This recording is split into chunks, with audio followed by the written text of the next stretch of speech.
Hello friends, welcome to the success Kendra. Friends देखिए, आज इस सेशन में हम लोग बीपीएससी टीआरई 3.0 यानी कि बीपीएससी टीचर 3.0 जो वैकेंसी 2024 में आई हुई है उसके लिए हम लोग प्रैक्टिस सेट को कवर करेंगे। यहाँ पर आप देख सकते हैं फ्रेंड्स, यह सोशल साइंस का यानी कि सामाजिक विज्ञान का क्लास 6 to 8 के लिए प्रैक्टिस सेट है और आज हम लोग सेट नंबर 2 को डिस्कस करेंगे। देखिए, रुकमनी प्लेटफॉर्म का जो नया प्रैक्टिस बुक आया हुआ है सोशल साइंस क्लास 6 to 8 के लिए सामाजिक विज्ञान का, उसी बुक से हम लोग प्रैक्टिस सेट को कवर कर रहे हैं।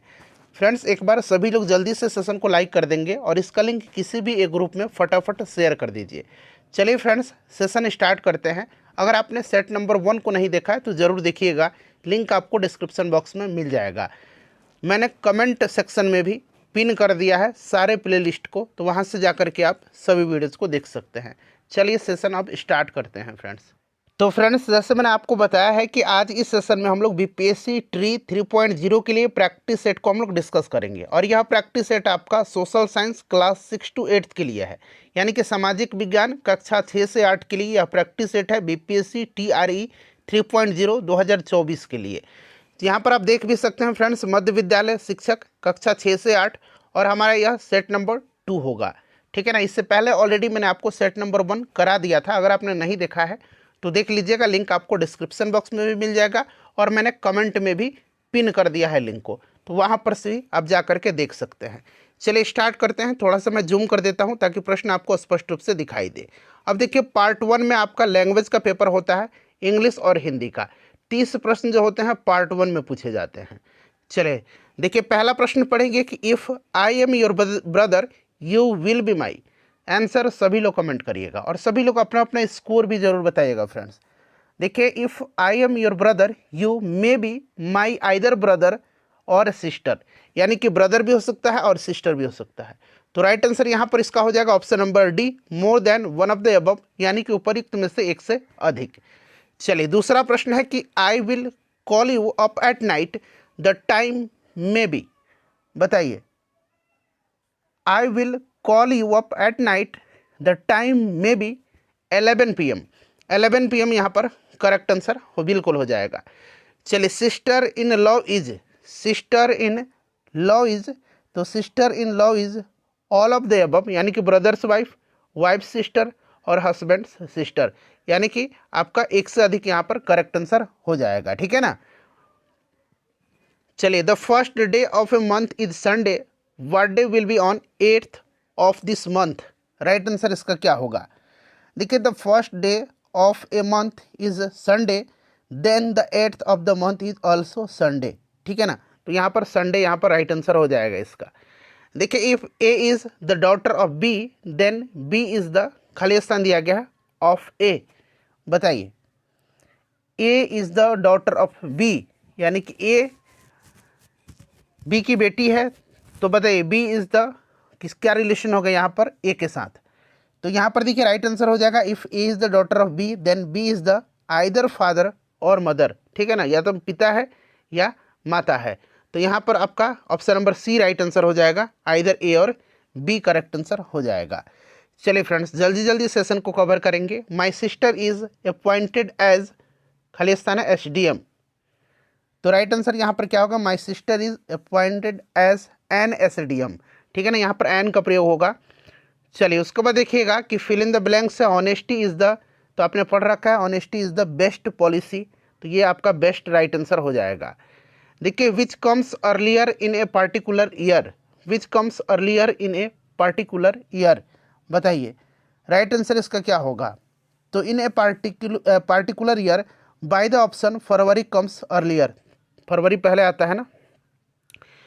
चलिए क्वेश्चन नंबर 9 यहाँ है हमारा कि हिंदी भाषा के उद्भव का सही अनुक्रम क्या है। हिंदी भाषा के उद्भव का सही अनुक्रम क्या है? तो देखिए, हिंदी भाषा के उद्गम का सही अनुक्रम जो है ये पाली प्राकृत अपभ्रंश हिंदी है। यहाँ पर देखिए पाली प्राकृत अपभ्रंश और हिंदी, तो यहाँ पर option number B right answer हो जाएगा। ठीक है ना। चलिए, और भारतीय आर्य भाषा की उत्पत्ति संस्कृत भाषा से हुई है, इस चीज़ को ध्यान रखिएगा। चलिए उसके बाद, और प्रारंभिक बौद्ध साहित्य पाली भाषा में लिखी गई है।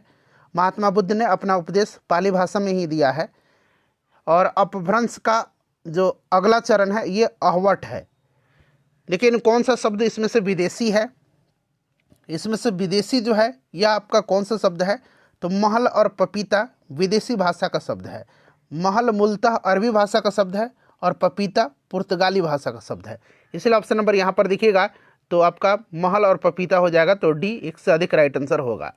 देखिए अव्यय को क्या कहा जाता है?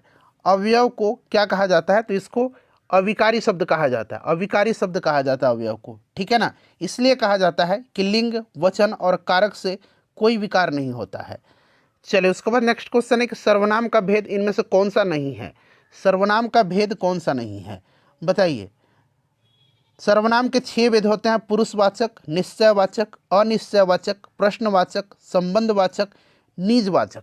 गुणवाचक सर्वनाम नहीं होता है, ठीक है ना, इस चीज़ को आप ध्यान रखिएगा। देखिए इनमें से कौन सा वाक्य शुद्ध है? कौन सा वाक्य इसमें से शुद्ध दिया गया है? तो यहाँ पर देखेंगे मोहन सुबह ही पटना चला गया। मोहन सुबह ही पटना चला गया, यह बिल्कुल जो है यहाँ पर शुद्ध दिया गया। Option number B right answer हो जाएगा। चलिए कर्मवाच्य में किस प्रकार की क्रिया का प्रयोग होता है? कर्मवाच्य में किस प्रकार की क्रिया का प्रयोग होता है? तो देखिए कर्मवाच्य में सकर्मक क्रिया का प्रयोग होता है, ठीक है ना। कर्मवाच्य में सकर्मक क्रिया का प्रयोग होता है, इस चीज़ को ध्यान रखिएगा, ठीक है ना। चलिए तो यहाँ पर सकर्मक क्रिया हो जाएगा और कर्मवाच्य में क्रिया में कर्म की प्रधानता होता है, तो यहाँ पर देखिए सकर्मक राइट आंसर हो जाएगा। इनमें से कौन सा शब्द कमल का पर्यायवाची नहीं है? कमल का पर्यायवाची शब्द जो होता है वो आपको पता है क्या होता है? अरविंद, शतदल, अंबुज, पुष्कर, पंकज, नीरज, सरोज, जलज, कंज, पुंडरिक, ये सब होता है। रसाल यहाँ पर नहीं होगा, तो रसाल राइट आंसर हो जाएगा। राजीव भी होता है, ठीक है ना, रसाल यहाँ पर नहीं होगा। रसाल का पर्यायवाची शब्द होता है आम्र, सौरभ, मादक, अमृत फल, ये सब होता है, यानी कि आम का है ये। चलिए हर रोज में कौन सा समास है? हर रोज में कौन सा समास है, बताइए। हर रोज में कौन सा समास है? तो इसमें अव्ययी भाव समास है, ठीक है ना, अव्ययी भाव इसमें समास है। अव्ययी भाव समास में और भी होते हैं, जैसे कि भरपेट है, भरपेट में पूछा जाता है, अव्ययी भाव समास है, ठीक है ना। तो यहाँ पर आपका ऑप्शन ए हो जाएगा। राजन द्वारा किताब पढ़ी जाती है, इस वाक्य में वाच्य का कौन सा प्रकार है? राजन द्वारा किताब पढ़ी जाती है, इसमें कर्मवाच्य है, ठीक है ना। राजन द्वारा किताब पढ़ी जाती है, इसमें कर्मवाच्य है, तो ऑप्शन नंबर सी यहाँ पर राइट आंसर हो जाएगा। चलिए उसके बाद देखिएगा कि हम ताजमहल देखने जाएंगे, इस वाक्य में हम सर्वनाम का कौन सा प्रकार है? हम देखने जाएंगे, यानी कि इसमें आपका कौन सा सर्वनाम है? पुरुषवाचक सर्वनाम है, ठीक है ना। जिस शब्द का प्रयोग संज्ञा के बदले होता है उसको सर्वनाम कहा जाता है, ठीक है ना। और आपको पता है कि सर्वनाम के भेद मैंने आपको बताए थे, 6 भेद होता है, तो इसमें से पुरुषवाचक सर्वनाम होगा ये, तो ये पुरुषवाचक राइट आंसर हो जाएगा। चलिए उसके बाद देखिए व्यष्टि का विलोम शब्द क्या है? व्यष्टि का विलोम शब्द क्या है? तो व्यष्टि का विलोम शब्द होगा आपका समष्टि, ठीक है ना। समष्टि यहाँ पर राइट आंसर हो जाएगा, समष्टि यहाँ पर करेक्ट आंसर हो जाएगा। चलिए फ्रेंड्स उसके बाद नेक्स्ट क्वेश्चन करेंगे कि दीर्घबाहु में कौन सा समास है? दीर्घबाहु, दीर्घबाहु में कौन सा समास है? तो इसमें बहुव्रीहि समास है। दीर्घ है, बाहु अर्थात विष्णु जी की बात की जा रही है, ठीक है ना। तो यहाँ पर आपका कौन सा समास हो जाएगा फ्रेंड्स? ये आपका बहुव्रीहि समास हो जाएगा। चलिए अगला शब्द है कि घोड़ों का घर कितनी दूर। घोड़ों का घर कितनी दूर, इस लोकोक्ति का सही अर्थ क्या होगा? घोड़ों का घर कितनी दूर, इस लोकोक्ति का सही अर्थ है कर्मठ व्यक्ति के लिए सफलता सरल होती है। ये सभी के लिए हिंदी काम आने वाला है, अंग्रेजी काम आने वाला है, जो लैंग्वेज पेपर है, आप किसी भी सब्जेक्ट से हैं आपके लिए यह उपयोगी है, ठीक है ना। तो ऑप्शन यहाँ पर ए राइट आंसर हो जाएगा। देखिए फ्रेंड्स हिंदी में अल्प प्राण वर्णों की संख्या कितनी है? हिंदी में अल्प प्राण वर्णों की संख्या जो है ये कितना है? तो 19 है। महाप्राण की संख्या 14 है, इस चीज़ को ध्यान रखिएगा, महाप्राण की संख्या 14 है और अल्प प्राण की 19 है। देखिए तैरने की इच्छा के लिए इनमें से उपयुक्त शब्द कौन सा होगा? तैरने की इच्छा, इसके लिए एक शब्द बताइए। तो ये आपका क्या होगा? तितिर्षा होगा, तितिर्षा राइट आंसर इसका हो जाएगा, ठीक है। पीने की इच्छा रखने वाला पिपासा होगा, जानने की इच्छा रखने वाला जिज्ञासा होगा, ठीक है ना। और कुछ काम करने की इच्छा उसको चिकित्सा कहते हैं। चलिए उसके बाद देखिए इसमें से तत्सम शब्द कौन सा है? इसमें से तत्सम शब्द कौन सा है? तो यहाँ पर देखिएगा तत्सम शब्द जो है इसमें से मनुष्य है, मनुष्य तत्सम शब्द है। मनुष्य का तद्भव शब्द अगर पूछा जाएगा तो मानव होगा, ठीक है ना। जूता जो होता है जूता देशज शब्द होता है। सूरज तत्सम शब्द है, ठीक है, सूरज तत्सम शब्द सूर्य का है, सूर्य का ये तत्सम है, ठीक है ना। चलिए उसके बाद देखिएगा कि घास फूस में कौन सा समास है। घास फूस में, तो घास फूस में द्वंद्व समास है, ठीक है। घास फूस में द्वंद्व समास हो, माता पिता, घास फूस, ठीक है, पुण्य पाप, इस तरह से आप ध्यान रखिएगा। चलिए अगला प्रश्न कर लेंगे कि सही वर्तनी वाले शब्द का चयन करें। इसमें सही कौन लिखा गया है, तो इसमें सही जो लिखा गया है वो माखन चूर ऐसे लिखा जाता है। माखन चूर इस प्रकार से लिखा जाता है, ठीक है ना। चलिए दिए गए शब्द का विलोम चुनना है। निशा, निशा का विलोम, तो निशा मतलब रात होता है, और रात का विलोम शब्द दिन होगा, दिवा होगा। तो यहाँ पर दिवा दिया गया है, दिन यानी कि दिवा, ठीक है। चलिए उसके बाद देखिएगा कि त्रिशंकु होना मुहावरे का अर्थ क्या होता है। त्रिशंकु होना, त्रिशंकु होना मुहावरे का अर्थ बताइए। त्रिशंकु होना मुहावरे का अर्थ है अधर में लटकना, अधर में लटकना। चलिए उसके बाद नेक्स्ट क्वेश्चन है हमारा, दिए गए शब्द का विलोम चुनना आपको। असफल का क्या होगा विलोम, असफल का विलोम होगा सफल, सफल हो जाएगा यहाँ पर असफल का सफल, ठीक है ना। चलिए उसके बाद आखिरी क्वेश्चन है, ये लैंग्वेज पेपर का सही वर्तनी वाले शब्द का चयन करें। यहाँ से कट गया है, ये 30 नंबर क्वेश्चन है। तो भुलक्कड़ जो होगा ये किस तरह से होगा, तो इसमें से देखिए भुलक्कड़ जो होगा इस तरह से लिखा जाता है, भुलक्कड़, ठीक है, भूलने वाला। चलिए अब यहाँ से हम लोग पेपर 2 कवर करेंगे। पेपर 2 में यानी कि पार्ट 2 में आपका सामान्य अध्ययन का प्रश्न होता है। सबके लिए ये कॉमन होता है, हिंदी, इंग्लिश और सामान्य अध्ययन, किसी भी सब्जेक्ट के हैं आप। चलिए कर्क रेखा इनमें से किस राज्य से होकर के नहीं गुजरती है। कर्क रेखा इसमें से किस राज्य से होकर के नहीं गुजरती है, तो मैंने स्टार्टिंग में ही बताया था आपको, पहले भी बताया हुआ है कि 23.5 डिग्री उत्तरी अक्षांश ये भारत के 8 राज्यों से होकर के गुजरती है, ठीक है ना। 23.5 डिग्री उत्तरी अक्षांश को कर्क रेखा कहा जाता है। और यह 8 राज्य कौन से हैं, तो आपका गुजरात, राजस्थान, मध्य प्रदेश, छत्तीसगढ़, झारखंड, पश्चिम बंगाल, त्रिपुरा और मिजोरम। तो ये मणिपुर से होकर के नहीं गुजरती है।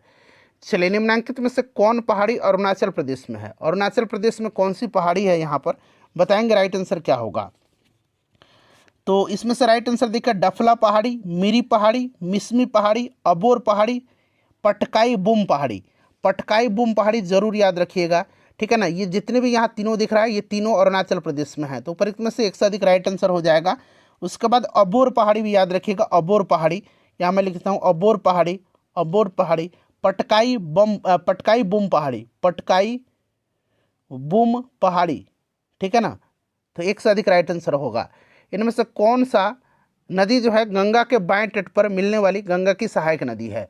गंगा के बाएं तट पर, ठीक है ना। तो देखिए ये नदी जो है यह कोसी नदी है, गंगा के बाएं तट पर मिलने वाली गंगा की एक सहायक नदियों में से एक है।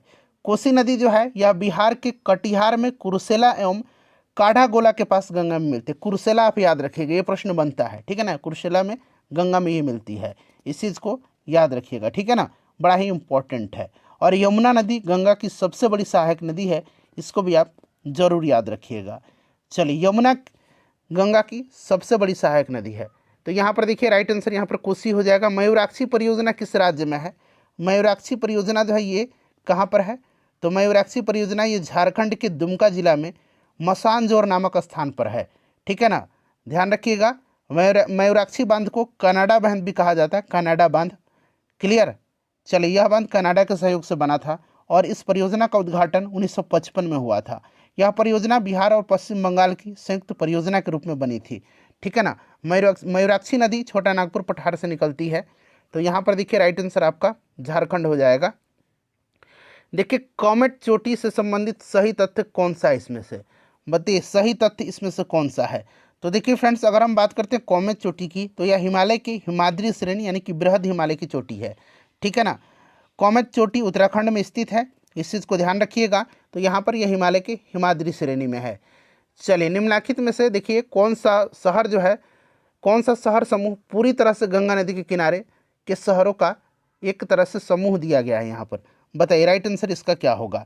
तो यहाँ पर देखिएगा वाराणसी, बिल्कुल, पटना, बिजनौर, बलिया, वाराणसी, पटना, बिजनौर, बलिया याद रखिएगा, ठीक है ना, राइट आंसर हो जाएगा। गंगा के तट पर उत्तर प्रदेश के शहरों का नाम मैं बता रहा हूँ, वाराणसी, कानपुर, कन्नौज, फतेहपुर, सहारनपुर, बिजनौर, फर्रुखाबाद, बलिया, ये सब है, ठीक है ना। देखिए गोकाक जलप्रपात जो है इसका संबंध पूछा गया है, संबंधित तथ्य इससे बताना है, बताइए राइट आंसर क्या होगा। गोकाक जलप्रपात जो है ना यह आपका कर्नाटक राज्य में स्थित है, यह घाट प्रभा नदी पर है। किस नदी पर है, तो यह घाट प्रभा नदी पर है, याद रखिएगा। तो कर्नाटक में घाटप्रभा नदी, तो एक से अधिक यहाँ पर राइट आंसर इसका हो जाएगा। ठीक है ना। चलिए, जोग या गरसोप्पा, जिसको कि महात्मा गांधी जलप्रपात भी कहा जाता है, ये भी कर्नाटक में भी है। शिव समुद्रम जलप्रपात भी है, कुंचिकल जलप्रपात, ये सभी कर्नाटक में है। कुंचिकल बराही नदी पर है, शिव समुद्रम कावेरी नदी पर है, जोग और गरसोप्पा जलप्रपात ये शरावती नदी पर है। इतना जरूर आप याद रखिएगा। चलिए, नेक्स्ट क्वेश्चन है कि स्वतंत्र भारत की पहली बहुउद्देशीय परियोजना कौन है। स्वतंत्र भारत की पहली बहुउद्देशीय परियोजना जो है ये दामोदर घाटी परियोजना है। दामोदर घाटी परियोजना झारखंड और पश्चिम बंगाल राज्य में इसका जो है क्षेत्र है, विस्तार है। और याद रखिएगा, दामोदर घाटी परियोजना यूएसए के टेनेसी नदी घाटी परियोजना पर आधारित है। इस बहुउद्देशीय परियोजना के लिए 1948 में दामोदर घाटी निगम की स्थापना भी किया गया था। क्लियर। चलिए, एक पंचेत बांध है, एक पंचेत बांध भी है। पंचेत बांध भी झारखंड में ही है, इस चीज़ को ध्यान रखिएगा, दामोदर नदी पर ही है। तो यहाँ पर दामोदर नदी घाटी परियोजना होगा। देखिए, बिहार के किस भाग में टर्शियरी चट्टानें की उपस्थिति है। बिहार में टर्शियरी चट्टानों की उपस्थिति उत्तर पश्चिम भाग में है, अर्थात शिवालिक क्षेत्र में है। उत्तर पश्चिम यहाँ पर राइट आंसर हो जाएगा। और बिहार के दक्षिण पश्चिम में जो है ना विंध्यन क्रम की चट्टानों की उपस्थिति है। तो इस तरह से आप याद भी रखिएगा। ठीक है। चलिए, यूरोप और भारत के बीच समुद्री मार्ग खोजने के लिए चलने वाला कोलंबस किस देश का था। कोलंबस जो था ये किस देश का था। कोलंबस जो था यह स्पेन का था। कोलंबस स्पेन का था। और देखिए, 1492 में स्पेन के पालोस बंदरगाह से कोलंबस यूरोप और भारत के बीच सामुद्रिक मार्ग की खोज के लिए निकला था। पालोस बंदरगाह याद रखिएगा। ठीक है ना, स्पेन का है यह। देखिए, किस वर्ष डचों ने पुर्तगालियों से श्रीलंका को जीत लिया था। बताइए राइट आंसर इसका क्या होगा। अच्छा, 1498 में वास्को डिगामा भारत आया था, इस चीज़ को ध्यान रखिएगा। सफलतापूर्वक यूरोप और भारत के बीच सामुद्रिक मार्ग की खोज किसने किया, तो वास्को डिगामा ने किया था। तो ये 1658 यहाँ पर राइट आंसर हो जाएगा। ठीक है ना, 1658 करेक्ट आंसर हो जाएगा। चलिए फ्रेंड्स, आगे बढ़ेंगे, नेक्स्ट क्वेश्चन कर लेंगे। अब अगला प्रश्न हमारा कि लॉर्ड कर्जन ने बंगाल को 2 भागों में बांटने का आदेश कब जारी किया था। तो देखिए, बंगाल विभाजन का जो आदेश जारी किया था ये 19 जुलाई 1905 को किया था। 19 जुलाई 1905 को, और 16 अक्टूबर 1905 को बंगाल विभाजन प्रभावी हो गया था। 7 अगस्त 1905 को कलकत्ता के टाउन हॉल में स्वदेशी आंदोलन चलाए जाने की घोषणा की गई थी। चलिए, नेक्स्ट क्वेश्चन हमारा, साइमन आयोग में कुल कितने सदस्य थे। साइमन कमीशन को व्हाइटमैन कमीशन भी कहा जाता है, क्योंकि इसमें एक भी भारतीय सदस्य नहीं थे। इस चीज़ को आप ध्यान रखिएगा। ठीक है ना। और देखिए, ध्यान रखिएगा, भारत शासन अधिनियम 1919 में यह प्रावधान भी था कि इस अधिनियम से हुई प्रगति की समीक्षा के लिए 10 वर्ष के पश्चात एक आयोग गठित किया जाएगा। और साइमन कमीशन 3 फरवरी 1928 को बॉम्बे पहुंचा था। 1930 में इसने अपनी रिपोर्ट दी थी। इस चीज़ को ध्यान रखिएगा। 7 इसमें राइट आंसर हो जाएगा। ठीक है ना। साइमन आयोग के अध्यक्ष एवं 6 अन्य सदस्य थे इसमें, अर्थात यह 7 सदस्यीय संस्था थी, मतलब आयोग था, कोई भी इसमें भारतीय नहीं था। चलिए, मुस्लिम लीग ने किस तिथि को प्रत्यक्ष कार्यवाही दिवस यानी कि डायरेक्ट एक्शन डे मनाने का ऐलान किया था। तो मुस्लिम लीग ने 16 अगस्त 1946 को प्रत्यक्ष कार्यवाही दिवस के रूप में यानी कि डायरेक्ट एक्शन डे के रूप में मनाने का ऐलान किया था। ठीक है ना। राइट आंसर यहाँ पर इसका ऑप्शन नंबर बी हो जाएगा, 16 अगस्त 1946। चलिए, उसके बाद देखिए, किस एक्ट से भारत का गवर्नर जनरल पद अधिनियमित किया गया। तो ये आपका चार्टर एक्ट 1833 का है, चार्टर एक्ट 1833 का। और पहला भारत का governor general Lord William Bentinck बना था। इस चीज़ को भी आप ध्यान रखिएगा, लॉर्ड विलियम बेंटिक बना था। क्लियर ना। चलिए, आगे बढ़ेंगे, नेक्स्ट क्वेश्चन करेंगे फ्रेंड्स। अब अगला प्रश्न है हमारा कि किस भारतीय को नवजागरण का अग्रदूत कहा जाता है। मॉडर्न हिस्ट्री का मैंने मैराथन सेशन कल ही कराया हुआ है। ये जितने भी मॉडर्न हिस्ट्री का प्रश्न यहाँ पर आप देख रहे हैं ना, ये सब उसमें मिल जाएंगे आपको। तो देखिए, ये कहा जाता है किसको, नवजागरण का अग्रदूत। तो फ्रेंड्स, यह कहा जाता है राजा राम मोहन राय को। ठीक है ना। भारत में पत्रकारिता का अग्रदूत भी इनको कहा जाता है, इसलिए यहाँ पर ऑप्शन में कोई नहीं राइट आंसर हो जाएगा। ठीक है ना, कोई नहीं यहाँ पर राइट आंसर हो जाएगा। तो यहाँ पर आपका ऑप्शन नंबर ई करेक्ट आंसर हो जाएगा। देखिए, दादा भाई नौरोजी कब भारतीय राष्ट्रीय कांग्रेस के अध्यक्ष बने थे। तो फ्रेंड्स, ये आपका 1886 में दूसरा जो अधिवेशन हुआ था उसमें भी बने थे, और 1906 में भी बने थे, 1893 में भी बने थे। ठीक है ना, ध्यान रखिएगा। 3 बार ये हो जाएगा। 1893 वाला आपका लाहौर में हुआ था, 1886 वाला आपका कलकत्ता में दूसरा अधिवेशन था, और 1906 वाला भी आपका कलकत्ता में ही हुआ था। तो एक से अधिक राइट आंसर हो जाएगा। भारतीय संविधान के किस अनुच्छेद में यह अपेक्षा की गई है कि राज्य की लोक सेवाओं में न्यायपालिका को कार्यपालिका से पृथक करने के लिए राज्य कदम उठाएगा? तो करेक्ट आंसर आपका अनुच्छेद 50 में है, कार्यपालिका से न्यायपालिका का पृथक्करण। ठीक है ना। अनुच्छेद 51 जो है यहाँ पर देख सकते हैं, इंपॉर्टेंट है, अंतर्राष्ट्रीय शांति और सुरक्षा की अभिवृद्धि से संबंधित है।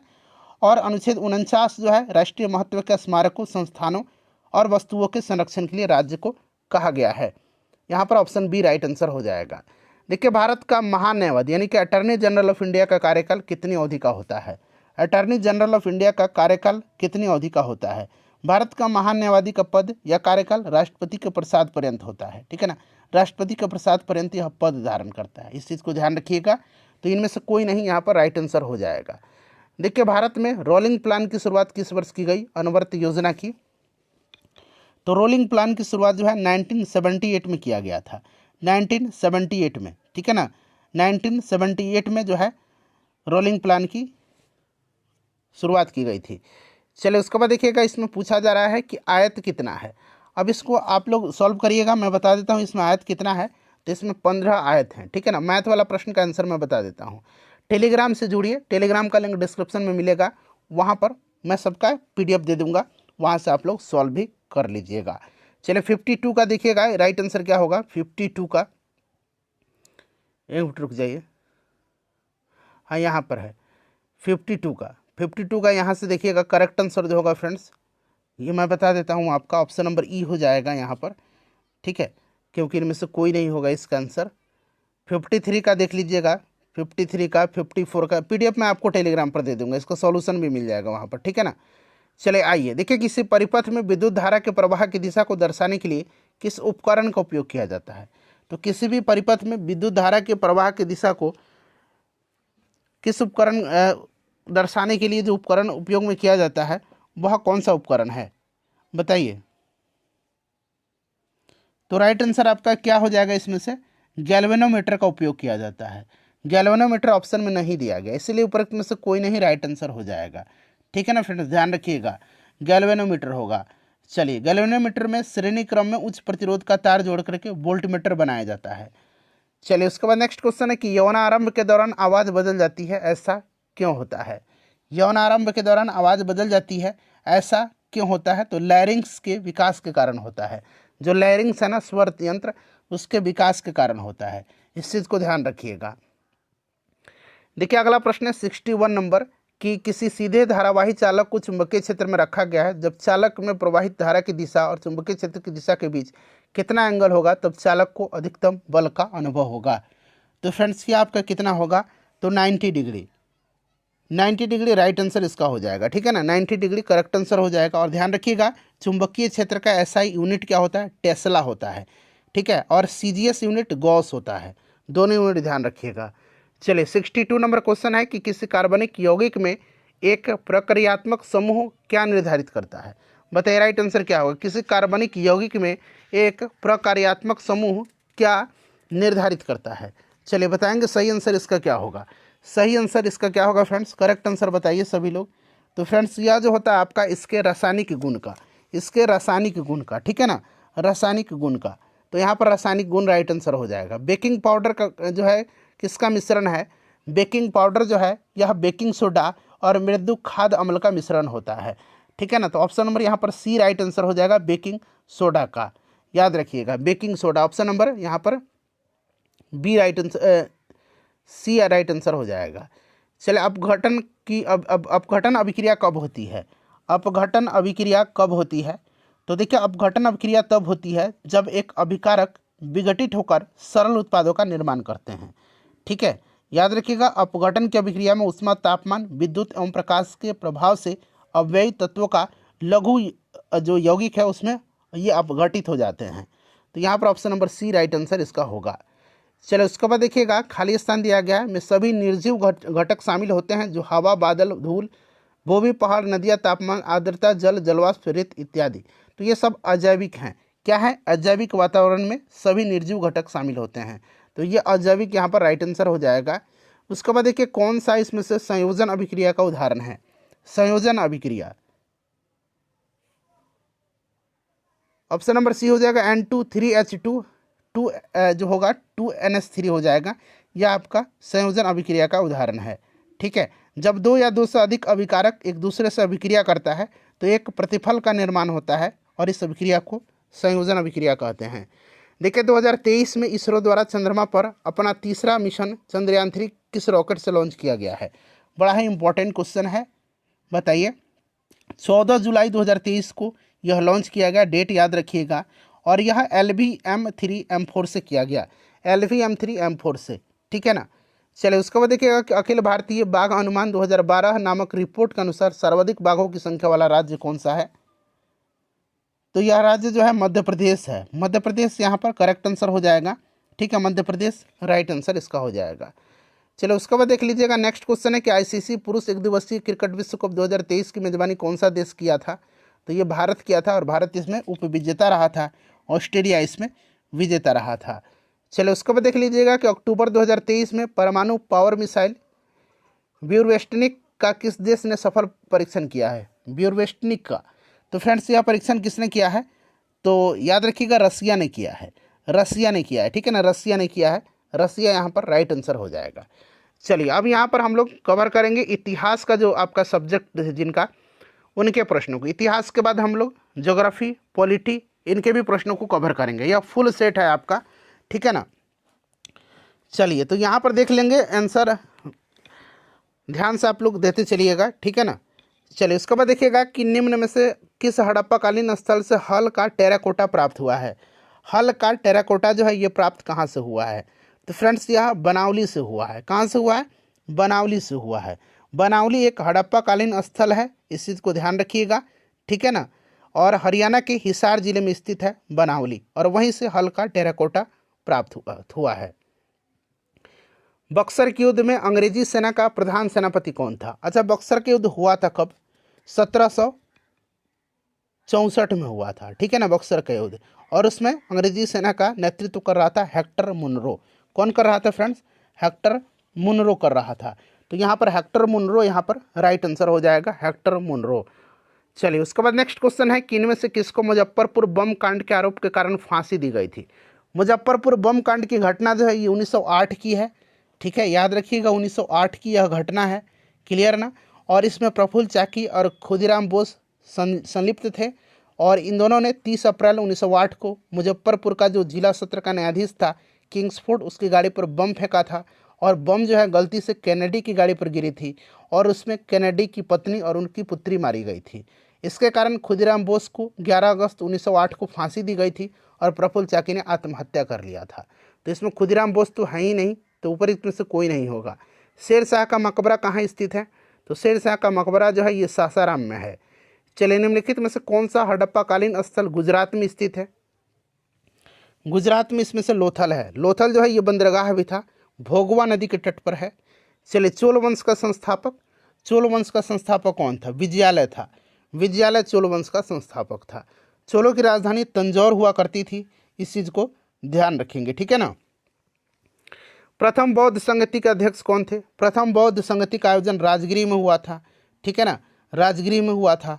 और इसका अध्यक्ष पूछा गया है तो अज्जक महाकश्यप थे। और किसकी ये शासनकाल में हुआ था, तो अजातशत्रु के शासनकाल में। दूसरा बौद्ध संगति का आयोजन वैशाली में हुआ था कालाशोक के समय में। तीसरा पाटलिपुत्र में अशोक के समय में। और चौथा कुंडलवन कश्मीर में कनिष्क के शासनकाल में। चलिए देखिए किराता अर्जुनियम पुस्तक किसने लिखा है। किराता अर्जुनियम पुस्तक को लिखा किसने है, तो फ्रेंड्स इसको लिखा किसने है बताइए। तो ये भारवी ने लिखा है, भारवी ने लिखा है, याद रखिएगा भारवी ने लिखा है, ठीक है। भारवी पल्लव शासक सिंह विष्णु के दरबार में रहते थे और उन्होंने ही ये आपकी किराता अर्जुनियम लिखा है, भारवी, ठीक है। चलिए आगे बढ़ेंगे, नेक्स्ट क्वेश्चन कर लेंगे। कुतुब मीनार किसके द्वारा पूरा करवाया गया था। देखिए कुतुब मीनार के निर्माण कार्य को शुरू किया था इल्तुतमिश ने, कुतुबुद्दीन ऐबक ने, और पूरा किया था इल्तुतमिश ने, ठीक है ना। इल्तुतमिश राइट आंसर हो जाएगा। तो यहाँ पर देखिएगा तो इल्तुतमिश आपका करेक्ट आंसर हो जाएगा, option number A correct answer हो जाएगा, ठीक है। और इल्तुतमिश ने 3 मंजिल और जोड़ी और इसके बाद 1368 में फिरोज शाह तुगलक ने 5वीं और आखिरी मंजिल का निर्माण करवाया था। चलिए नेक्स्ट क्वेश्चन है हमारा कि विजयनगर साम्राज्य के संस्थापक कौन थे। विजयनगर साम्राज्य की स्थापना 1336 में हरिहर और बुक्का नामक दो भाइयों ने किया था। ठीक है ना, याद रखिएगा। तो यहाँ पर हरिहर और बुक्का ऑप्शन में नहीं दिया गया है, तो ऑप्शन में कोई नहीं होगा। और देखिएगा कि विजयनगर साम्राज्य की राजधानी पूछा जाता है हम्पी है, और ये राजधानी हम्पी जो थी ये तुंगभद्रा नदी के तट पर थी। ठीक है ना। चलिए उसके बाद नेक्स्ट क्वेश्चन कर लेंगे कि किस मुगल शासक के समय में सर टॉमस रो भारत आया था। सर टॉमस रो भारत आया था तो फ्रेंड्स यह 1615 में जेम्स प्रथम के व्यापारिक दूत बनकर के आया था जहांगीर के शासन में। ठीक है, जहांगीर के समय में। हॉकिंस भी जहांगीर के शासनकाल में ही आया था। तो ये दोनों नाम आप याद रखिएगा। आईने अकबरी किसके द्वारा लिखी गई है। आईने अकबरी के लेखक कौन है, तो फ्रेंड्स ये अबुल फजल हैं। Option number B right answer हो जाएगा। चलिए उसके बाद नेक्स्ट क्वेश्चन है कि रैयतवाड़ी व्यवस्था सर्वप्रथम कहाँ लागू की गई थी। रैयतवाड़ी व्यवस्था सर्वप्रथम मद्रास में लागू की गई थी। रैयतवाड़ी व्यवस्था का जन्मदाता टॉमस मुनरो और कैप्टन रीड को माना जाता है। ठीक है ना, तो याद रखिएगा। अस्थायी बंदोबस्त ये योजना जॉन शोर ने बनाई थी, कॉर्नवालिस के समय लागू हुआ था। ठीक है ना। महालवाड़ी पूछा जाता है तो हॉल्ट मैकेंजी। ठीक है, इस चीज़ को आप ध्यान रखिएगा। राइट आंसर यहाँ पर ऑप्शन नंबर बी हो जाएगा। 1857 के विद्रोह को किसके द्वारा प्रथम भारतीय स्वतंत्रता संग्राम के रूप में वर्णित किया गया है, तो फ्रेंड्स ये वीडी सावरकर के द्वारा किया गया है। अश्वघोष जिन्होंने बुद्धचरित्र की रचना की किसके दरबार में रहते थे, तो अश्वघोष जो थे ये किसके दरबार में, कनिष्क के दरबार में रहते थे। ठीक है ना, याद रखिएगा, इंपॉर्टेंट है। चलिए उसके बाद नेक्स्ट क्वेश्चन कर लेंगे। कनिष्क कुषाण वंश का शासक था। किस युद्ध के बाद जर्मनी का एकीकरण पूरा हुआ। जर्मनी का एकीकरण जो है यह किस युद्ध के बाद पूरा हुआ, तो ये सेडौन का युद्ध था। सेडौन का युद्ध 1870 ईस्वी में 1870 ईस्वी में फ्रांस और जर्मनी के बीच में हुआ था। ऑप्शन नंबर यहाँ पर सी राइट आंसर हो जाएगा। ठीक है, चलिए उसके बाद नेक्स्ट क्वेश्चन कर लेंगे। अगला प्रश्न है हमारा कि इंग्लैंड में समाजवाद का जनक किसे माना जाता है। इंग्लैंड में समाजवाद का जनक जो है यह किसको माना जाता है। समाजवाद को वैज्ञानिक आधार कार्ल मार्क्स ने दिया था। दास कैपिटल और कम्युनिस्ट मैनिफेस्टो कार्ल मार्क्स की रचना है, याद रखिएगा। और इंग्लैंड में समाजवाद का जनक रॉबर्ट ओवन को माना जाता है, रॉबर्ट ओवन को। देखिए प्रसिद्ध तमिल महाकाव्य शिल्पाधिकारम की रचना एंगेलो नामक एक कवि ने लगभग कितने वर्ष पहले किया था, बताइए राइट आंसर क्या होगा। तो एंगेलो आदिगल ने इसकी रचना किया है, याद रखेंगे। और यह 1800 वर्ष पहले किया था, 1800 वर्ष पहले राइट आंसर हो जाएगा। चलिए उसके बाद देखिए निम्नलिखित में से कौन सा सबसे पुराना वेद है। सबसे पुराना वेद इसमें से कौन सा है, तो ऋग्वेद सबसे पुराना है। इस चीज़ को आप ध्यान रखिएगा, ऋग्वेद सबसे पुराना है। ठीक है, चलिए ऋग्वेद यहाँ पर राइट आंसर हो जाएगा। नेक्स्ट क्वेश्चन है हमारा कि स्वदेशी आंदोलन का लोगों पर सबसे ज़्यादा प्रभाव किस क्षेत्र में पड़ा था, तो फ्रेंड्स ये बंगाल के क्षेत्र में पड़ा था, बंगाल में। और स्वदेशी आंदोलन 7 अगस्त 1905 को कलकत्ता के टाउन हॉल में स्वदेशी आंदोलन की घोषणा की गई थी। ये डेट बड़ा ही महत्वपूर्ण है, पूछा जाता है। शेरशाह सूरी और हुमायूं के बीच कन्नौज का युद्ध कब लड़ा गया था। कन्नौज का युद्ध 1540 में लड़ा गया था। इसको बिलग्राम का युद्ध भी कहा जाता है। हुमायूं इसमें पराजित हुआ था। ठीक है ना। चलिए तो यहाँ पर आपका 1540 करेक्ट आंसर हो जाएगा। नेक्स्ट क्वेश्चन है हमारा कि निम्नलिखित में से किसे सीमांत गांधी के नाम से जाना जाता है, फ्रंटियर गांधी के नाम से, तो फ्रेंड्स ये खान अब्दुल गफ्फार खान को जाना जाता है। खान अब्दुल गफ्फार खान को जाना जाता है। ऑप्शन नंबर यहाँ पर देखिए बी राइट आंसर हो जाएगा। ठीक है, चलिए उसके बाद देखिए आदिल शाह का मकबरा गोल गुंबज किस राज्य में स्थित है। गोल गुंबज जो है यह किस राज्य में है, गोल गुंबज कर्नाटक में है। ठीक है, बीजापुर के आदिल शाही वंश के शासक मोहम्मद आदिल शाह का मकबरा है यह गोल गुंबज। ठीक है, याद रखिएगा। चलिए उसके बाद नेक्स्ट क्वेश्चन कर लेंगे। तो ये कहाँ पर है बताइए, कर्नाटक में है। अगला प्रश्न है हमारा कि खानवा का युद्ध जो हुआ था ये राणा सांगा और किसके बीच लड़ा गया था। खानवा का युद्ध हुआ था कब, 1527 में, बाबर और राणा सांगा के मध्य में। इसमें बाबर जीत गया था और राणा सांगा हार गया था। चलिए 95 नंबर क्वेश्चन है यहाँ से। देखिए फ्रेंड्स प्रश्न है कि औरंगजेब ने, खाली स्थान दिया गया है, कि अवधि के दौरान मुगल साम्राज्य पर शासन किया था। तो औरंगजेब शासन किया था 1658 से लेकर के 1707 तक किया था। तो यहाँ पर देखिए 1658 से 1707 राइट आंसर हो जाएगा। औरंगजेब को जिंदा पीर भी कहा जाता है, इस चीज़ को आप ध्यान रखिएगा। ठीक है ना। चलिए उसके बाद नेक्स्ट क्वेश्चन कर लेंगे कि 1905 में सर्वेंट्स ऑफ इंडिया सोसाइटी की स्थापना निम्नलिखित में से किसने किया था। तो सर्वेंट्स ऑफ इंडिया सोसाइटी की स्थापना गोपाल कृष्ण गोखले ने किया था। ठीक है, ये महात्मा गांधी के राजनीतिक गुरु हैं, याद रखिएगा। चलो उसके बाद नेक्स्ट क्वेश्चन है कि सुभाष चंद्र बोस को 1938 में कहाँ पर जो भारतीय राष्ट्रीय कांग्रेस का अधिवेशन हुआ था अध्यक्ष चुना गया था? तो 1938 में इनको चुना गया था हरिपुरा में, और 1939 में इनको चुना गया था त्रिपुरी में, ठीक है ना, त्रिपुरी में 1939 में, और 1938 में हरिपुरा में, और 1939 में त्रिपुरी में, ठीक है, तो ध्यान रखिएगा। देखिए 1939 में फॉरवर्ड ब्लॉक की स्थापना निम्नलिखित में से किसने किया था? तो फ्रेंड्स ये क्या था? सुभाष चंद्र बोस ने। मॉडर्न हिस्ट्री वाला वीडियो देख लीजिएगा, महामैराथन 3 वीडियो मैंने कराया हुआ है, बड़ा ही महत्वपूर्ण है। सारे जहां सच्चा हिंदुस्तान हमारा गीत के लेखक कौन है? इस गीत को लिखा है किसने? तो मोहम्मद इकबाल ने लिखा है। मोहम्मद इकबाल राइट आंसर हो जाएगा। निम्नलिखित में से किस राजवंश ने एलोरा में कैलाश मंदिर का निर्माण में सहयोग प्रदान किया था? तो ये कौन है? राष्ट्रकूट वंश के शासक हैं, राष्ट्रकूट राइट आंसर हो जाएगा। और एलोरा के कैलाश मंदिर का निर्माण राष्ट्रकूट शासक कृष्ण प्रथम ने करवाया है, इसे भी आप ध्यान रखेंगे। चलिए उसके बाद देखिएगा कि कलकत्ता अब कोलकाता हो गया है। 1800 में फोर्ट विलियम कॉलेज की स्थापना निम्नलिखित में से किसने किया था? फोर्ट विलियम कॉलेज की स्थापना जो है ये किया था किसने? तो रिचर्ड वेलेस्ली ने किया था, ठीक है ना। फोर्ट विलियम कॉलेज की स्थापना प्रशासनिक सेवा में चयनित विद्यार्थियों के प्रशिक्षण के लिए हुआ था, क्लियर। तो लॉर्ड वेलेस्ली के कार्यकाल में हुआ था। तो यहाँ पर देखिए रिचर्ड वेलेस्ली, ऑप्शन नंबर यहाँ पर सी करेक्ट आंसर हो जाएगा, ठीक है। देखिए नरसिंह वर्मन प्रथम, जिन्हें मामल के नाम से जाना जाता है, बताइए किस राजवंश के ये शासक थे? तो नरसिंह वर्मन जो थे ना ये पल्लव वंश के थे, तो पल्लव ऑप्शन में नहीं है, उपयुक्त में से कोई नहीं हो जाएगा। चलिए अगला प्रश्न है कि 1337 से 1453 तक 100 वर्षों से भी अधिक समय तक किनके बीच युद्ध चलता रहा? तो फ्रेंड्स यह जो है आपका राइट आंसर क्या हो जाएगा? तो इंग्लैंड और फ्रांस के बीच हुआ था 100 वर्षीय युद्ध। मैंने कई बार आपको बताया कि 100 ईयर वार्स जो हुआ था यह आपका इंग्लैंड और फ्रांस के मध्य हुआ था। ऑप्शन नंबर यहाँ पर सी राइट आंसर हो जाएगा, ठीक है ना। चलिए अच्छा, सप्तवर्षीय युद्ध किसके बीच हुआ था? सप्तवर्षीय, आप मुझे कमेंट करके बताइएगा। देखिए वांगचुक वंश के दौरान राजा भूटान राज्य के वर्तमान अधिपति सम्राट हैं। राइट आंसर क्या होगा इसका? तो फ्रेंड्स ये आपका जिग्मे खेसर नामग्याल हैं, option number C correct answer हो जाएगा। भारत जो का पड़ोसी देश है भूटान, ठीक है ना, याद रखिएगा। चलिए उसके बाद नेक्स्ट क्वेश्चन है कि कन्फ्यूशियस कौन था? कन्फ्यूशियस एक महान दार्शनिक थे और यह चीनी दार्शनिक थे, ऑप्शन बी करेक्ट आंसर हो जाएगा, ठीक है ना। चलिए 106 नंबर क्वेश्चन है यहाँ से कि 1971 से पहले भारत पाकिस्तान किस वर्ष जो है युद्ध हुआ था? 1971 से पहले, तो फ्रेंड्स ये आपका 1965 में भारत पाकिस्तान युद्ध हुआ था, ठीक है ना। और 1971 ईस्वी में बांग्लादेश का निर्माण हुआ था, जो युद्ध हुआ था उसमें। चलिए नेक्स्ट क्वेश्चन है तबकात अकबरी, जिसे कभी कभी अबुल फजल के अकबरनामा से अधिक विश्वसनीय माना जाता है, किसके द्वारा लिखा गया है? तबकात अकबरी निजामुद्दीन अहमद के द्वारा लिखा गया है, ठीक है ना। चलिए, और अकबरनामा अबुल फजल ने लिखा है। देखिए इनमें से किस प्रसिद्ध शासक ने अपनी माता के नाम पर विजयनगर के पास नांगलपुरम में एक उपनगरीय बस्ती की स्थापना की थी?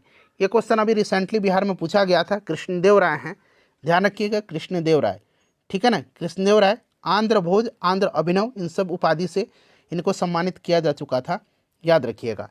देखिए और ये किस वंश से थे? तो ये तुलुब वंश के थे। कृष्णदेव राय तुलुब वंश के थे, तुलुब वंश, वंश पूछ लिया जाएगा, तुलुब वंश। देखिए मेसोपोटामिया सभ्यता निम्नलिखित में से किस नदी से संबंधित है? मेसोपोटामिया जो है यह संबंधित किससे है? तो यह दलजा फरात नदी से संबंधित है। तो देखिए दलजा भी है, दजला और फरात नदी, तो एक से अधिक हो जाएगा।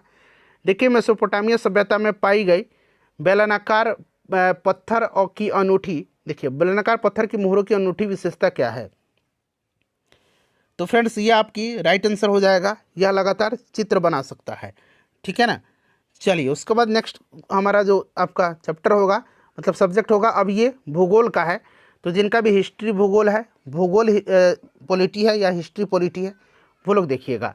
देखिए पृथ्वी के संदर्भ में सही कथन की पहचान करें, बताइए सही कथन इसमें से कौन सा है? देखिए ध्रुवों से भूमध्य रेखा की ओर जाने पर पृथ्वी की त्रिज्या बढ़ती है, ऑप्शन बी सही दिया गया है, ठीक है ना, इस चीज़ को आप ध्यान रखिएगा। चलिए, और पृथ्वी पर ऊर्जा का प्रमुख स्रोत क्या है? पहले आप तो कमेंट करके बताइए। सूर्य है। चलिए गंगोत्री हिमनद किस राज्य में स्थित है?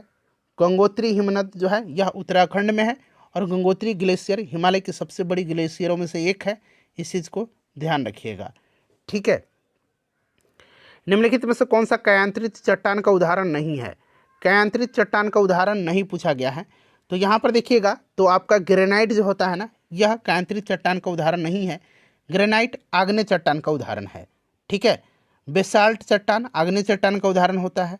इस चीज़ को भी आप ध्यान रखेंगे। चलिए आगे बढ़ेंगे, नेक्स्ट क्वेश्चन कर लेंगे। अगला प्रश्न है हमारा कि लू किस ऋतु की विशेषता है? तो लू चलती है आपकी ग्रीष्म ऋतु में। ग्रीष्म ऋतु में लू चलती है। ठीक है ना, यह आपको भी पता है। उत्तर पश्चिम भारत में शुष्क भागों में ग्रीष्म ऋतु के दौरान चलने वाली यह गर्म और शुष्क हवा जो होती है उसको लू कहा जाता है। चलिए अगला प्रश्न करेंगे। नेक्स्ट क्वेश्चन है हमारा कि गंगा के मैदान को एक किसके रूप में वर्णित किया गया है?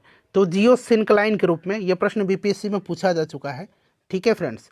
चलिए उसके बाद नेक्स्ट क्वेश्चन है हमारा, यहाँ से देखिएगा कि निम्नलिखित में से कौन सी एक मीठे पानी की झील है? मीठे पानी की झील इसमें से कौन सा है?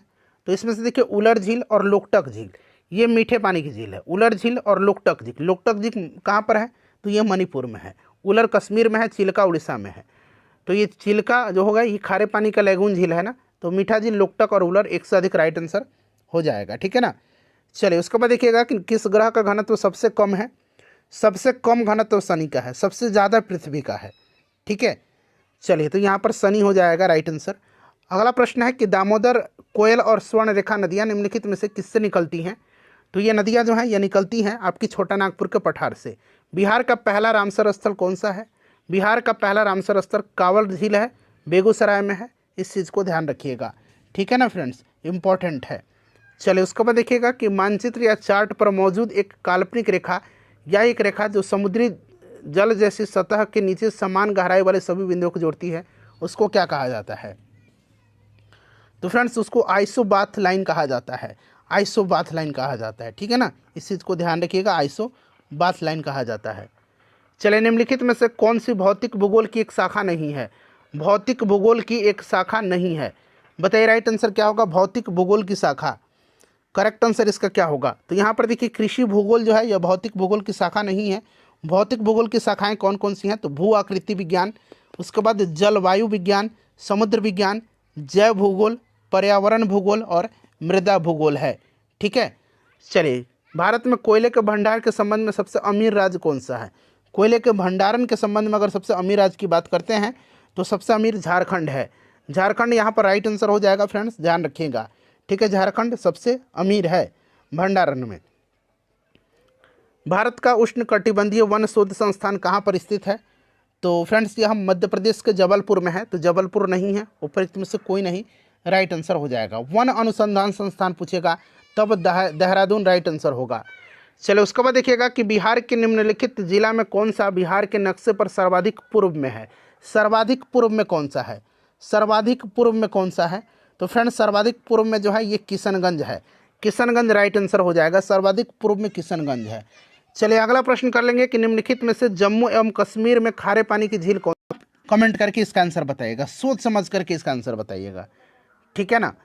चलिए दक्षिण भारत की सबसे ऊंची चोटी पूछा गया है। तो ये अनाईमुदी है, अन्नामलाई पर्वत पर। दूसरी सबसे ऊंची चोटी दक्षिण भारत की दोदा बेटा है, नीलगिरी पर है। हिंद महासागर में अमेरिकी नौसेना अड्डा स्थित है, बताइए राइट आंसर क्या होगा? तो फ्रेंड्स ये आपका डियागो गार्सिया में स्थित है। डियागो गार्सिया एक उष्णकटिबंधीय पदचिन्ह आकार का एक प्रवाल द्वीप है। ठीक है ना, तो ये आपका डियागो गार्सिया हो जाएगा। देखिए महाराष्ट्र में पश्चिमी घाट किस नाम से जाना जाता है? तो फ्रेंड्स इसको सह्याद्री नाम से जाना जाता है। दक्षिण अमेरिका की सबसे लंबी नदी कौन सी है? दक्षिण अमेरिका की सबसे लंबी नदी जो है यह अमेजन नदी है। अमेजन विश्व की सबसे जो है आपकी अगर बात करें लंबी नदी तो नील नदी है, और दक्षिण अमेरिका की अमेजन है। विश्व प्रसिद्ध देखिए लानोस घास का मैदान जो है निम्नलिखित महाद्वीपों में से किस में स्थित है? लानोस जो है यह आपका दक्षिण अफ्रीका में है, अमेरिका में है, और लानोस जो है यह वेनेजुएला और कोलंबिया में पड़ता है। तो दक्षिण अमेरिका हो जाएगा राइट आंसर। ठीक है ना। चलिए उसके बाद देखिए कंपास जो है ये आपका कहाँ पर है? कंपास ब्राज़ील में है, पंपास अर्जेंटीना में है, डाउन्स ऑस्ट्रेलिया में है, समाना कहाँ पर है? समाना अफ्रीका में पड़ता है। ठीक है ना। चलिए नेक्स्ट क्वेश्चन कर लेंगे कि 2011 की जनगणना के आंकड़ों के निष्कर्ष के अनुसार केरल में प्रति 1000 पुरुषों पर 1084 महिलाओं के साथ लिंगानुपात सर्वाधिक है, जबकि खाली स्थान मतलब कहाँ पर प्रति 1000 पुरुषों पर मात्र 879 महिलाओं के साथ लिंगानुपात भारत में सबसे कम है। तो सबसे कम आपको पता है हरियाणा में है, ठीक है, हरियाणा राइट आंसर इसका हो जाएगा। चलो उसके बाद देखिएगा, उस नदी का चयन करें जिस पर सिंगूर बांध का निर्माण किया गया है। सिंगूर बांध का निर्माण जो है यह किया गया है मंजीरा नदी पर। मंजीरा नदी गोदावरी की सहायक नदी है और सिंगूर बांध जो है ये तेलंगाना में है, इस चीज़ को ध्यान रखिएगा। देखिए, भारत में निम्नलिखित में से किस बंदरगाह का नया नामकरण करते हुए दीनदयाल बंदरगाह इसका नाम रखा गया है, दीनदयाल पोर्ट। तो ये कांडला बंदरगाह का रखा गया है, कांडला जो कि गुजरात में पड़ता है। उस राज्य को पहचाने जिसके साथ तेलंगाना की सीमा नहीं लगती है। तेलंगाना की सीमा जो है नहीं लगती है, तो तेलंगाना की सीमा जो है कर्नाटक, आंध्र प्रदेश, छत्तीसगढ़ और महाराष्ट्र से लगती है, तमिलनाडु से नहीं लगती है। चलो उसके बाद देखिएगा कि भारत की जनगणनाओं द्वारा देखिए अनुपालित प्रणालियों के अनुसार लिंगानुपात को जनसंख्या में प्रति कितने पुरुषों पर महिलाओं की संख्या के रूप में परिवर्तित किया जाता है। तो 1000 पुरुषों पर, कितने पुरुषों पर, 1000 पुरुषों पर, ठीक है ना। तो यहाँ पर देखिए 1000 हो जाएगा और 943 जो है 2011 के जनगणना के अनुसार भारत का लिंगानुपात है। देखिए, निम्नलिखित में से कौन सा झील एक गड्ढे से बनी है जिसका निर्माण उल्कापिंड गिरने से हुआ है। तो ये झील जो है ये लोनार झील है, जो कि महाराष्ट्र में है, लोनार, ठीक है ना, लोनार महाराष्ट्र में है। पुलिकट झील जो है, पुलिकट याद रखिएगा, ये आंध्र प्रदेश और तमिलनाडु की सीमा पर स्थित है, इससे याद रखिएगा, पुलिकट पूछा जाता है। चलिए उसके बाद देखिएगा, अच्छा बताइएगा हुसैन सागर झील कहाँ पर है। लोकटक झील मणिपुर में है, मैंने आपको बता भी दिया था। निम्नलिखित में से कौन सी झील श्रीहरिकोटा द्वीप पर बंगाल की खाड़ी से अलग होती है। तो यह कौन सी है, तो फ्रेंड्स यह पुलिकट झील है। अभी मैंने आपको बताया था कि पुलिकट आंध्र प्रदेश और तमिलनाडु की सीमा पर स्थित है पुलिकट। वेमनाथ केरल में है, चिलिका उड़ीसा में है। देखिए, वन्यजीव संरक्षण अधिनियम 1972 याद रखिएगा, इसके अनुसार लंबी चोंच वाला गिद्ध, जिसे सामान्यतः भारतीय गिद्ध के नाम से जाना जाता है, वह अगस्त 2020 तक डैश में सम्मिलित था। बताइए, तो फ्रेंड्स यह सम्मिलित किस में था, ऑप्शन यहाँ पर देख लीजिएगा, बताइए राइट आंसर क्या होगा इसका। तो फ्रेंड्स ये आपका सम्मिलित था अनुसूची 1 में, ठीक है ना, अनुसूची 1 यहाँ पर करेक्ट आंसर हो जाएगा, ठीक है, अनुसूची 1 में सम्मिलित था। चलिए उसके बाद अगला प्रश्न है कि मदिकेरी पर्वतीय स्थल निम्नलिखित में से किस राज्य में है। मदिकेरी, तो मदिकेरी जो है ये कर्नाटक में है, मदिकेरी कर्नाटक में है, ठीक है ना, मदिकेरी कर्नाटक में है। देखिए, नीलगिरी की टोडा जनजाति का एक सबसे महत्वपूर्ण त्यौहार निम्नलिखित में से कौन सा है। नीलगिरी पर टोडा जनजाति पाई जाती है, तमिलनाडु में, ठीक है ना। तो इसका जो है मोदबेटा राइट आंसर हो जाएगा, ठीक है। देखिए, काली मिट्टी देश उगाने के लिए आदर्श मानी जाती है, तो कपास की खेती के लिए उपयुक्त होती है, इसको रेगुर मिट्टी कहा जाता है, रेगुर मिट्टी याद रखिएगा। चलिए, उत्तरी गोलार्ध में ग्रीष्मकालीन संक्रांति किस महीने में होती है। तो उत्तरी गोलार्ध में जून महीने में होती है और 21 जून को कर्क रेखा उत्तरी अक्षांश पर लंबवत चमकता है, जिसे कर्क संक्रांति या ग्रीष्म संक्रांति कहा जाता है। और 21 जून को ही सबसे लंबा दिन होता है उत्तरी गोलार्ध में, और इस दिन योग दिवस मनाया जाता है, ठीक है ना, अंतर्राष्ट्रीय योग दिवस। चलिए, निम्नलिखित में से कौन सी पर्वत श्रृंखला दक्षिण अमेरिका में है। तो इसमें से देखिएगा एंडीज होगा, एंडीज होगा, ठीक है ना, एंडीज दक्षिण अमेरिका में स्थित है, एंडीज पर्वतमाला। चलिए अगला है कि अंगूर की बेल किसका एक उदाहरण है। अंगूर की बेल जो है यह एक उदाहरण है क्लाइंबर का, आरोही का, ठीक है ना, आरोही का। आरोही मूल की जड़ें हर्बल तनों की संधियों अथवा पर्व संधियों से निकलती हैं, ठीक है, और इस तरह के पौधों को किसी आधार पर चढ़ने की सहायता करती हैं। चलिए उसके बाद देखिएगा कौन सा इसमें से कथन गलत है। चलिए पढ़िए, सभी कथन बताइए कौन सा कथन इसमें से गलत है। तो देखिए, इसमें से जो है ओजोन ऑक्सीजन के 2 परमाणु द्वारा बना, नहीं, ओजोन होता है O3 इस तरह से, ठीक है ना, तो ये आपका गलत हो जाएगा, या 3 परमाणु से मिलकर के बना है, तो ऑप्शन ए गलत है। बाकी इसमें देख सकते हैं सही दिया गया है। चलिए उसके बाद देखिएगा कि ड्यून्स यानी कि दून खाली स्थान और शिवालिक के मध्य अनुदैर्घ्य चोटियाँ हैं, बताइए। तो यहाँ पर देखिएगा निम्नतर हिमालय, निम्नतर हिमालय और शिवालिक के बीच की, निम्नतर हिमालय और शिवालिक के बीच की यह अनुदैर्घ्य चोटियाँ हैं दून। चलिए उसके बाद देख लीजिएगा कि चिकनी मिट्टी यानी कि क्ले सॉइल के बारे में कौन सा कथन यहाँ पर जो है आपका गलत दिया गया है। पढ़िए, सभी कथन को बताइए। तो अधिक समय तक जल धारण नहीं कर सकते, चिकनी मिट्टी अधिक समय तक जल धारण करती हैं, ठीक है ना, तो यहीं पर कथन गलत है, ये नहीं दिया गया, जबकि ये करती हैं। चलो उसके बाद देखिएगा कि निम्नलिखित में से कौन सा शहर ब्रह्मपुत्र नदी के तट पर है। ब्रह्मपुत्र नदी के तट पर जो शहर है इसमें से वो आपका गुवाहाटी हो जाएगा। गुवाहाटी राइट आंसर हो जाएगा, ठीक है ना, याद रखिएगा। कटक जो है ये महानदी के तट पर है। गंगा जो है ये पटना जो है ये गंगा नदी के तट पर है। निम्नलिखित में से कौन सा कथन यहाँ पर सही दिया गया है? सही कथन बताना है आपको। चलिए तो देखिएगा, प्रशांत महासागर की तुलना में हिंद महासागर में सुनामी नगण्य है। बिल्कुल यहाँ पर सही दिया गया है। सुनामी की सर्वाधिक उत्पत्ति प्रशांत महासागर में ही होती है, इस चीज़ को ध्यान रखेंगे। अगला प्रश्न है कि निम्नलिखित में से कौन सा कथन सही है? सही कथन इसमें से आपको बताना है। तो भारत के दक्षिण पश्चिम में अरब सागर स्थित है। अरब सागर भारत के दक्षिण पश्चिम में स्थित है। याद रखेंगे, भारत की नर्मदा और ताप्ती नदी अरब सागर में गिरती हैं, इसको आप ध्यान रखिएगा। चलिए फ्रेंड्स, अब हम लोग राज्य व्यवस्था के प्रश्नों को कवर करेंगे। देखिए, राज्य की कार्यपालिका शक्ति किसके पास होती है? राज्य की कार्यपालिका शक्ति का प्रमुख जो होता है ये राज्यपाल होता है, उस राज्य का राज्यपाल, ठीक है। और केंद्र की कार्यपालिका शक्ति राष्ट्रपति में निहित होती है। चलिए नेक्स्ट क्वेश्चन है हमारा कि मौलिक कर्तव्य के बारे में अनुशंसा करने के लिए किस समिति का गठन किया गया था? तो यह समिति सरदार स्वर्ण सिंह समिति थी। इसी का अनुशंसा पर 42वें संविधान संशोधन 1976 के द्वारा 10 मूल कर्तव्यों को संविधान में जोड़ा गया। संविधान के भाग 4A के अनुच्छेद 51A के अंतर्गत इसको रखा गया, ठीक है। सरदार स्वर्ण सिंह। बलवंत राय मेहता कमेटी ये पंचायती राज से संबंधित है, ध्यान रखेंगे, ठीक है। चलिए उसके बाद देखिएगा, अगला प्रश्न है कि भारतीय संविधान का कौन सा अनुच्छेद उपाधियों के अंत से संबंधित है? तो अनुच्छेद 18 में उपाधियों का अंत है। अनुच्छेद 17 में अस्पृश्यता निवारण है, ठीक है। चलिए, लोकसभा का कार्यकाल जब तक भंग ना हो उसकी पहली बैठक की नियत तारीख से डैश तक होता है, बताइए। तो लोकसभा का कार्यकाल जब तक भंग ना हो उसकी पहली बैठक से नियत तारीख से 5 वर्ष तक होता है, इस चीज़ को ध्यान रखिएगा, 5 वर्ष तक होता है, क्लियर ना। चलिए, निम्नलिखित में से क्या संविधान की 11वीं अनुसूची में शामिल नहीं है? 11वीं अनुसूची में क्या है फ्रेंड्स? तो देखिए, 11वीं अनुसूची में अगर हम बात करते हैं तो पंचायती राज है। संविधान की जो 11वीं अनुसूची है इसको 73वां संविधान संशोधन के द्वारा जोड़ा गया था। और 11वीं अनुसूची में 29 विषय शामिल हैं। कितने विषय? 29 विषय शामिल हैं।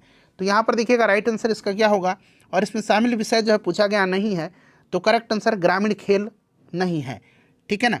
चलिए, 12वीं अनुसूची जो है यह 74वां संशोधन के द्वारा जोड़ा गया था, और ये आपका जो शहरी निकाय है ना उससे संबंधित है। चलिए उसके बाद देखिएगा कि संविधान के किस अनुच्छेद के अनुसार वार्षिक बजट संसद में पेश की जाती है? तो यह अनुच्छेद 112 है, 112 राइट आंसर हो जाएगा। चलिए, राज्य विधान परिषद के सदस्य निम्नलिखित में से किस श्रेणी से चुने जाते हैं? किस श्रेणी से चुने जाते हैं? तो यहाँ पर आप देखेंगे तो 1 से अधिक राइट आंसर हो जाएगा, ठीक है ना। 1 से अधिक राइट आंसर हो जाएगा यहाँ पर। शिक्षक, स्नातक, 1 से अधिक यहाँ पर राइट आंसर हो जाएगा, ठीक है ना फ्रेंड्स। चलिए अगला प्रश्न हमारा क्वेश्चन नंबर 18 कि निम्नलिखित में से कौन सी संसदीय समिति कार्यपालिका को नियम विनियम बनाने के में प्रायोजित शक्ति से संबंधित है? तो यह जो है कौन सी समिति है? तो बताइए राइट आंसर क्या हो जाएगा? तो ये अधीनस्थ विधान पर समिति है, अधीनस्थ विधान पर, ठीक है।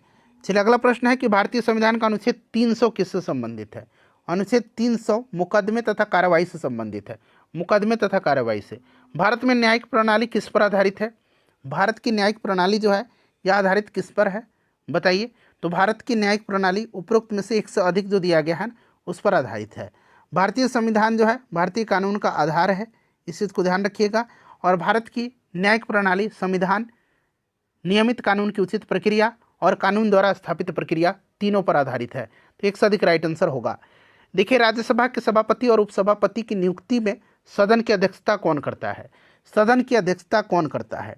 तो फ्रेंड्स ये जो है अनुपस्थिति में सदन की अध्यक्षता कौन करता है? तो राज्यसभा के सभापति और उपसभापति की अनुपस्थिति में अध्यक्षता जो है यह कौन करता है? तो उपाध्यक्ष जो होते हैं, उपसभाध्यक्ष के पैनल में से कोई एक सदस्य।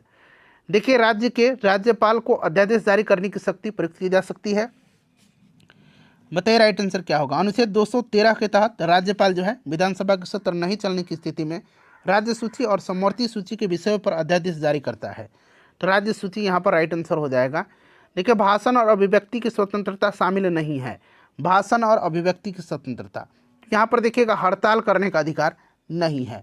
भाषण और अभिव्यक्ति की स्वतंत्रता यह संविधान के अनुच्छेद 19(1)(a) में है, ठीक है, 19(1)(a) में है, इस चीज़ को ध्यान रखिएगा, क्लियर ना। चलिए, शांतिपूर्ण रूप से आपको सभा करने, प्रदर्शन करने, इन सब का अधिकार है। हड़ताल एक गैर जिम्मेवार कार्य होता है, ठीक है ना। चलिए, उसके बाद देखिए भारतीय संविधान की कौन सी अनुसूची राज्यसभा में राज्यों और संघ राज्य क्षेत्रों के स्थान आवंटन से है? तो यह कौन सी अनुसूची है? तो फ्रेंड्स, यह चौथी अनुसूची है। चौथी अनुसूची राइट आंसर हो जाएगा, ध्यान रखिएगा। छठी अनुसूची बड़ा महत्वपूर्ण है, उसमें पूछा जाता है कौन कौन से राज्य हैं, तो असम, मेघालय, त्रिपुरा और मिजोरम, ये 4 राज्य हैं। उनके जनजातीय क्षेत्रों के प्रशासन के बारे में उसमें प्रावधान किया गया है। राष्ट्रसंघ कब अस्तित्व में आया था? राष्ट्रसंघ आया था लीग ऑफ नेशन 10 जनवरी 1920 को, बहुत ही इंपॉर्टेंट है, याद रखिएगा। और संयुक्त राष्ट्र संघ कब आया था? 24 अक्टूबर 1945 को। भारतीय संविधान में प्रस्तावना को किस संविधान से लिया गया है? प्रस्तावना लिया गया है अमेरिका के संविधान से, और प्रस्तावना की भाषा को लिया गया ऑस्ट्रेलिया से, ठीक है ना। प्रस्तावना की भाषा को ऑस्ट्रेलिया से लिया गया है। चलिए, उसके बाद देखिए विश्व की प्रथम लिखित संविधान किस देश की है? तो प्रथम लिखित संविधान यूएसए की है। कहाँ की है? यूएसए की है। चलिए, उसके बाद देखिएगा कि राष्ट्रपति के उम्मीदवार के लिए क्या आवश्यक है? 35 वर्ष की आयु हो, देश का नागरिक हो, सांसद चुने जाने की योग्यता रखता हो, वो भी आपका लोकसभा का, ठीक है।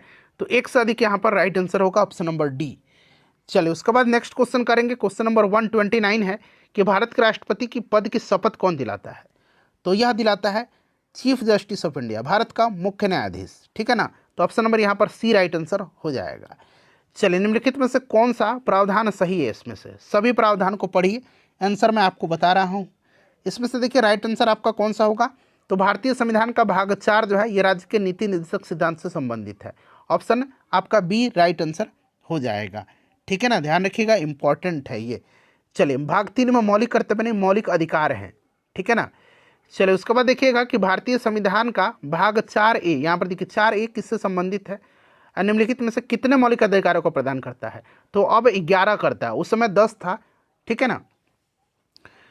मौलिक कर्तव्य, ठीक है, फंडामेंटल ड्यूटीज रूस के संविधान से लिया गया है। भारतीय संविधान का निम्नलिखित में से कौन सा अनुच्छेद राष्ट्रपति पर महाभियोग हेतु प्रक्रिया का प्रावधान करता है? तो यह आपका कौन सा है? अनुच्छेद 61 है। महाभियोग की प्रक्रिया किसी भी सदन में लाई जा सकती है, चाहे वह लोकसभा हो राज्यसभा। भारतीय संविधान का निम्नलिखित में से कौन सा अनुच्छेद प्रशासनिक न्यायाधिकरणों से संबंधित है? तो फ्रेंड्स, यह अनुच्छेद कौन सा है? 323A है। 323A राइट आंसर इसका हो जाएगा। चलिए, उसके बाद देखिएगा कि भारतीय संविधान का 15वां भाग यानी कि पार्ट 15 जो है यह किससे संबंधित है? तो भाग 15 में निर्वाचन दिया गया है, ठीक है ना। और 324 से लेकर के 329 तक जो आर्टिकल अनुच्छेद है इसमें निर्वाचन संबंधी उपबंध भाग 15 में है, ठीक है ना। तो ध्यान रखिएगा निर्वाचन। चलिए, आगे बढ़ेंगे, नेक्स्ट क्वेश्चन कर लेंगे। और भाग 18 भी पूछा जाता है, याद रखिएगा। भाग 18 में आपका आपात उपबंध है, अनुच्छेद 352 से 360 में। और भाग 17 में शायद राजभाषा है, एक बार आप कंफर्म करिए तो मुझे। देखिए, निम्नलिखित में से कौन सा राज्य का नीति निर्देशक सिद्धांत है? तो इसमें से देखिएगा ग्राम पंचायतों का गठन, यह आर्टिकल 40 में है, ये राज्य का नीति निर्देशक सिद्धांत है, ठीक है। चलिए, ये दोनों जो है आपका मौलिक अधिकार हैं। पुंछी आयोग, जिसे 2007 में श्री मदन मोहन पुंछी की अध्यक्षता में निर्मित किया गया था, 2010 में जिसने अपना प्रतिवेदन प्रस्तुत किया, किस पर सुझाव देने के लिए बनाया गया था? पुंछी कमीशन बना था आपके केंद्र राज्य संबंध के लिए, ठीक है ना। देखिए, निम्नलिखित में से कौन सी कभी भी लोकसभा के सभापति नहीं रहे हैं या रही हैं? तो यहाँ पर देखेंगे तो आपकी प्रतिभा देवी पाटिल नहीं रही हैं, चूँकि ये राष्ट्रपति रही थी, ठीक है, चूँकि ये राष्ट्रपति रही थी, इस चीज़ को ध्यान रखिएगा। तो प्रतिभा देवी पाटिल राइट आंसर हो जाएगा। चलिए, अब यहाँ से प्रश्न हो रहा है आपका 140, एक मिनट रुक दीजिए, यहाँ से नहीं, कितना नंबर था हमारा? ये 137 था ना, प्रतिभा देवी पाटिल। अब आइए 137 के बाद 138 में, यहाँ से है 138। देखिए, प्रश्न कर रहे हैं निम्नलिखित में से कौन सा भारत के संवैधानिक पद नहीं है? संवैधानिक पद इसमें से आपका सॉलिसिटर जनरल का जो है पद नहीं है, ठीक है, सॉलिसिटर जनरल का, याद रखिएगा, यह एक कानूनी सलाहकार होता है। और सॉलिसिटर जनरल, और बाकी देखिएगा नियंत्रक महालेखा परीक्षक बिल्कुल है 148 में। उसके बाद अटॉर्नी जनरल 76 में है, ठीक है ना। चलो, उसके बाद देखिएगा कि भारत के संविधान के निम्नलिखित भागों में से कौन सा भाग मुख्य रूप से संघ और राज्यों के बीच संबंध से संबंधित है? यह भाग आपका 11 है, ठीक है। यहाँ पर देखिए option number C right answer हो जाएगा।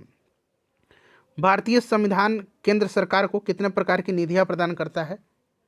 तो 3 प्रकार की निधि है, भारत की संचित निधि, भारत का लोक लेखा और भारत की आकस्मिकता निधि, 3 प्रकार की।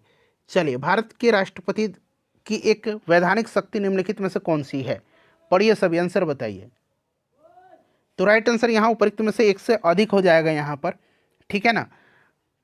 देखिए, प्रत्येक आम चुनाव के उपरांत सदन के प्रथम सत्र अधिवेशन को संबोधित करता है। किसी अपराध की सजा जो व्यक्ति होता है उसको क्षमादान, दंड विराम ये सब करता है, और प्रधानमंत्री अन्य मंत्रियों की नियुक्ति करता है। एक से अधिक राइट आंसर होगा। देखिए, नई लोकसभा निर्वाचित होने के उपरांत वर्तमान लोकसभा के अंतिम सत्र हेतु निम्नलिखित में से कौन सा शब्द का प्रयोग किया जाता है? ये बड़ा ही इंपॉर्टेंट क्वेश्चन है। इसको कहा जाता है लेम डेक, ठीक है ना, जिसको कि लंगड़ा बत्तख कहते हैं हम लोग।